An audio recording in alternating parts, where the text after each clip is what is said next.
Welcome to Baby Boomer Tales. My name is Jim. Thank you for joining me today. You can find us on Facebook at Baby Boomer Tales. You can also access our website at babyboomertales.com. Once there, you will find pictures of the country I speak about so much, links to places you can hear our podcast. There's also other links for places you can go and things you can do. One thing I ask is that you share this podcast if you enjoy it.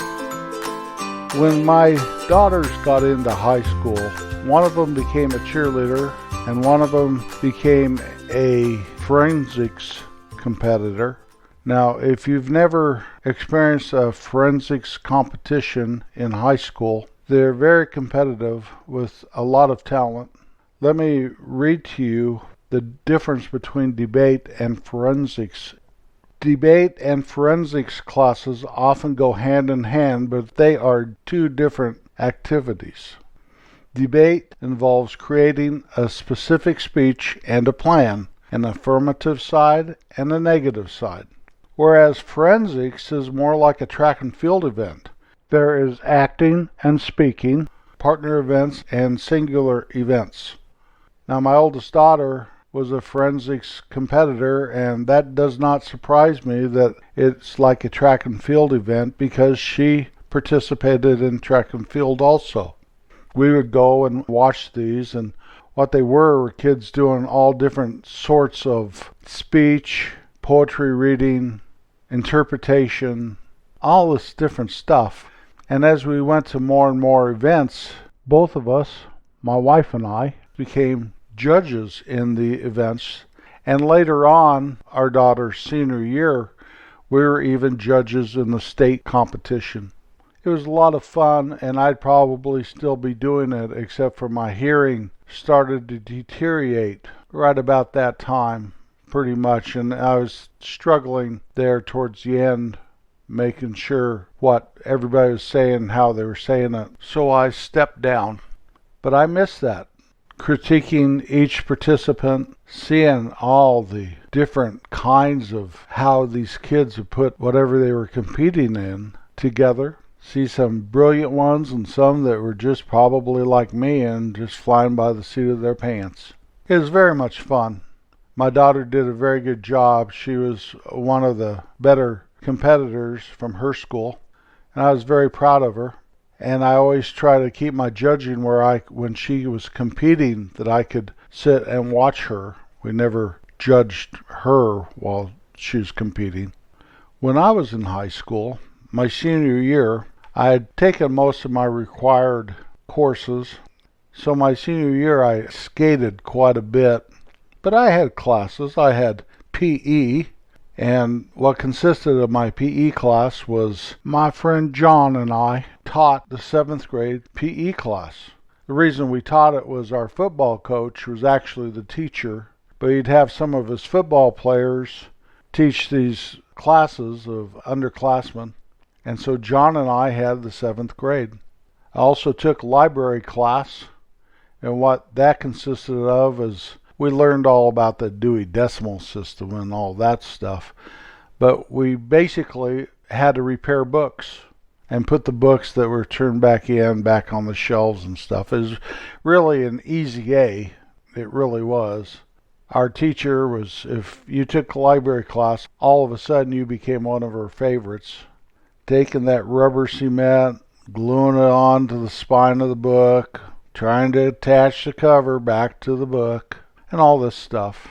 It was more of a social gathering than a class, but it was fun. Study hall, we all know the joys of study hall. And I took a class called speech.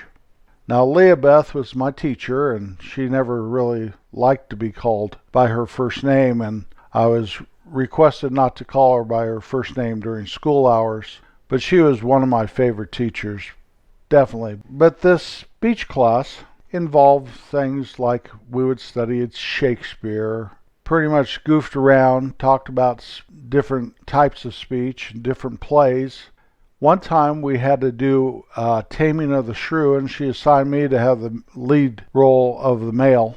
And there's a new girl in school, and she was like a brainiac and a know-it-all and all this. And she was assigned to be the female. I believe the name was Kate. The character's name was Kate. And we spent weeks doing the Taming of the Shrew, going through it, doing a scene, then talking about it, dissecting it, and all this.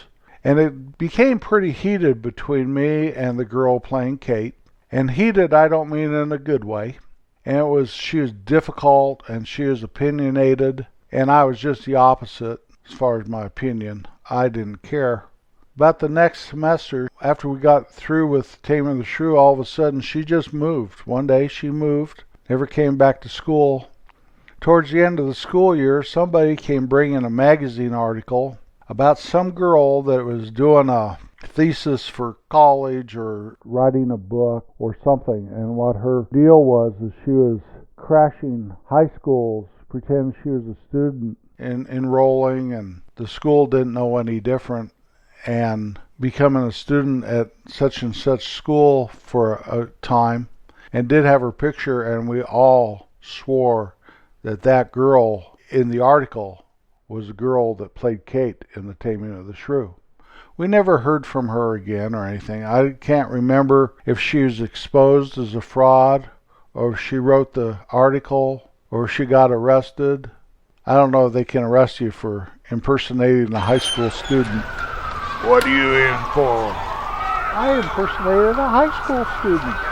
Tough times here in the joint. What are you in for? I killed 47 people. Well, it's nice to have a stalemate that I can relate to. Something like that. Towards the end of the school year, my senior year, it must have been in April, possibly in very early May, we prepared ourselves for the state speech meet. The only way I can explain what the state speech meet was, it was very much identical to the forensics competitions that I judged with my daughter participating years later. But the name forensics, I do not remember that. Forensics actually started to gain ground in high schools around 1966, so it's very possible that it wasn't on the Colorado high school's radar yet. But we went to the University of Colorado in Boulder for the competition, and there were schools represented from all over the state. I participated in a competition called discussion. Now, discussion was different than debate. Debate, you had to stand and have all of your ducks in a row. Where discussion, we sat around a round table, probably about 8 of us, and we discussed a subject. They told us what the subject was. I remember this. I was told I should have notes on 3x5 cards to prepare myself for a discussion. Well, 3x5 cards, writing notes was not even an option for me. So I got a couple of the girls in class to write a bunch of notes for me on the subject. So I carried my notes in.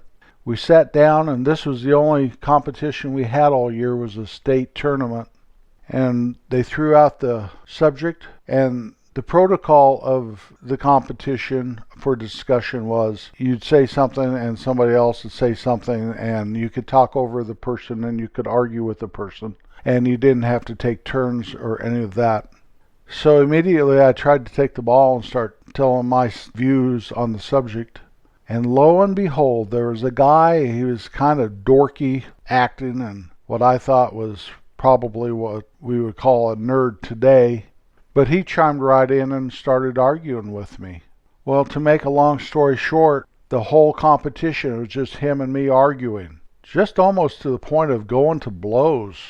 Once in a while, somebody would say something. There's this little gal that she would give her opinion once in a while. We didn't even listen to her. Yeah, but I think it's this way, and I think it's that way, and you're wrong. And we went on and on and on. I imagine most of the participants in that competition wondered what they were even doing there. So only about 4 of us really even said anything, and 2 of us said most of everything. Later that day, when it came time to give out the judges' results of the competitions, they gave them out for improv, speeches, debate, one-act plays, all these things. And then finally the discussion came up, and they announced the top 8 in the state. And you had to get either excellent or superior, and they named 3 people that were excellent. And then they named a 4th person, and it was me. I got an excellent rating. And then they named a 5th person, and it was my nemesis that sat across the table from me, and he got an excellent. And he looked thunderstruck, and he held his head down. And I was beaming. I thought, excellent, this is great. And then they named one more, and it was a superior rating. And it went to that little girl that once in a while could get her opinion in, and that I always brush aside as being non-essential, and that my nemesis looked down upon from the end of his nose. And this little gal stood up and got the only superior rating in the state speech meet in discussion. I couldn't believe it. I thought I had beat the crowd because I felt like I beat that know-it-all across the table. It didn't matter if I even knew what I was talking about. I was more dominant than he was. And if he didn't like it, I'd punch him in the nose. I know I would have if I could have. At the end of school awards, where they gave out football letters, basketball letters, cheerleading letters, wrestling letters, track letters, band letters, they also gave the year speech award. And a girl named Karen, which she participated in a different competition at the state speech tournament, and myself got the state speech award. By that time, I had reflected on the whole deal and realized that I didn't even earn that. I just went up with guns flaring, sticking my chest out like a little banty rooster, ready to attack you. I don't care if you're a dog that could eat me.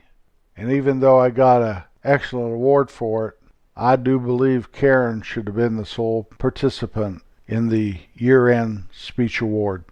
I don't know what she spoke on. Karen was a very likable girl. Everybody liked her. I don't think she was a real bookworm, but she was very good in that class. I would never participate in any plays or anything, even though I was in speech class. The reason I didn't participate in any of the school plays is I didn't want to go to the bother of having to memorize lines. That interested me just about as much as playing my cornet trumpet hybrid, which was none at all. I loved Leah Beth, but I didn't want to be in her plays. I liked sitting there watching the plays, and in fact, one time, the school gave a play called The Mouse That Roared. Do you remember that? I can't even remember the premise of it. I think it had something to do with the Cold War or something, but I'm not sure, and I'm not taking time to look it up. Well, at the very beginning of the play, while I was sitting there watching them practice one night, I let out a big roar, and Leah Beth thought that that'd be a perfect way to open the whole play.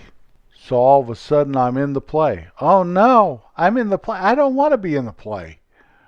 That would take too much dedication for me to show up to roar on the night of the play. Well, true to form, the night of the play showed up and I didn't. Mike ended up doing the roar, and he was very good at it. Probably better than me.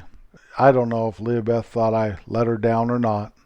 I used to get A's and B's in her class, so she must not have held that against me too much. She was a great teacher. It was a fun class.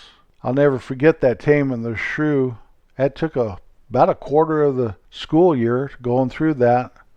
Then that girl might have been a spy for all I know. High school's something that I'm glad I'm out of, but there's fond memories. I'm glad I'm not the type that lives there. Perpetual high school student, bragging about what a great jock I was. Bragging about what a wonderful student I was. I wasn't a great student, and I wasn't a great jock, but I was both, jock and a student. I wonder what jock actually means. Where do they got that word? I know first day of PE in 7th grade, Coach told us all to go down the trading post and buy a jock strap. Did it come from the word jockey? I should Google it. Maybe I'll talk about that in my next podcast. One disclaimer here before I go. When I described my nemesis at the state speech meet, I called him a dork, a nerd, and I said how I'd like to punch him in the nose. By no means am I promoting any such thing or calling people any such thing. I try to explain what my feelings were when I was 17 years old. So I apologize for being a little bit crass there. Don't ever forget that an act of kindness can help someone more than you'll ever really know. I'll be back next Wednesday.